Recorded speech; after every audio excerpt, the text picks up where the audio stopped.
Now let us see one very important result, that is, if integral of some function f of x is g of x plus c, then the integral of f of ax plus b is g of ax plus b whole upon a plus c.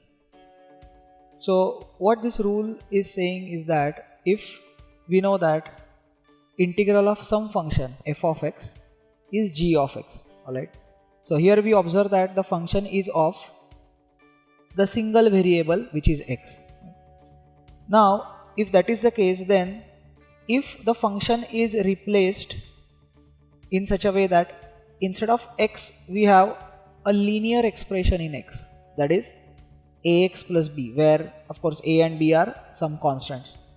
So in that case the integral is nothing but g of the same linear expression, but it will get divided by a, which is the coefficient of x in that linear expression.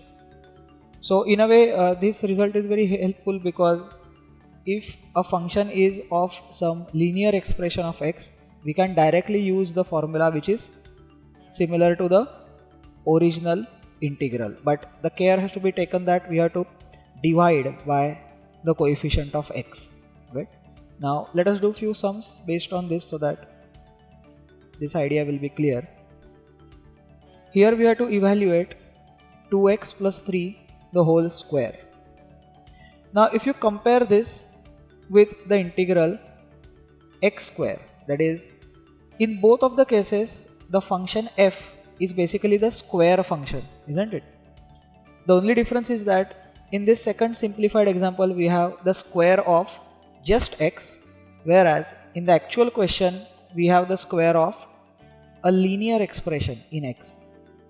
Now if we see that integral of x square, as we know, is x cube upon 3 plus c, isn't it?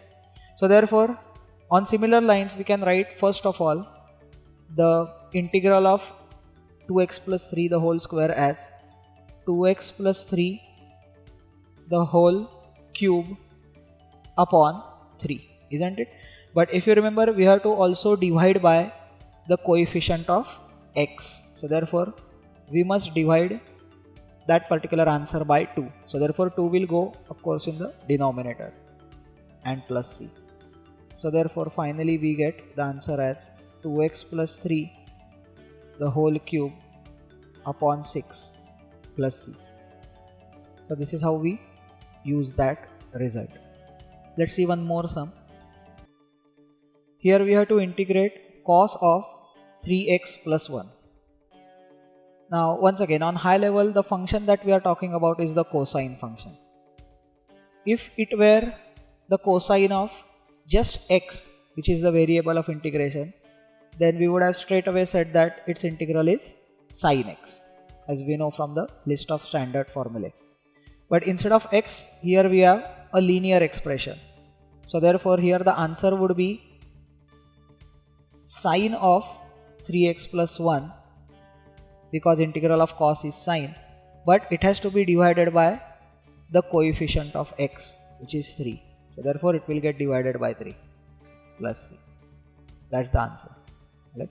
Now a care is to be taken once again that this rule applies only and only when we have the function of linear expression in x, right? If it has any higher degree of x, that is square or cube, inside the function, then similar formula will not apply.